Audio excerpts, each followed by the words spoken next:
Siamo con Ilario Simonaggio della FILT CGIL del Veneto. Questa mattina il ministro Lupi incontra i concessionari autostradali. Sono giornate calde, dite voi. Sì, bisogna assumere una posizione sui pedaggi di ridurli.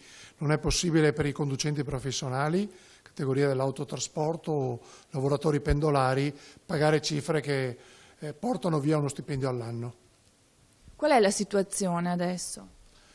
Noi stiamo vedendo che in realtà sono aumentate di molto le autostrade a nord-est, per la conseguenza le strade ce le facciamo da soli, e invece bisogna pensare alla fiscalità generale che svolga un ruolo che paga almeno il costo delle opere, mentre i pedaggi paghino le manutenzioni ordinarie e straordinarie.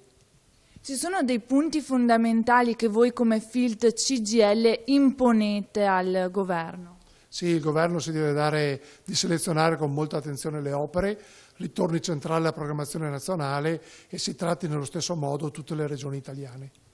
C'è una vera crisi adesso per tutti gli autotrasportatori. Sì, già il settore era falcidiato dalla pesantezza della crisi dovuta alla crisi della domanda, crisi dei consumi, il crollo dell'apparato industriale che nel nord-est ha significato un 25% di perdita di produzione e di reddito, ed è indubbio che anche l'autotrasporto soffre un eccesso di offerta rispetto alla domanda.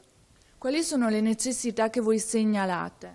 Bisogna da subito dare un segnale forte ai pendolari e poi riformare l'intero sistema delle autostrade.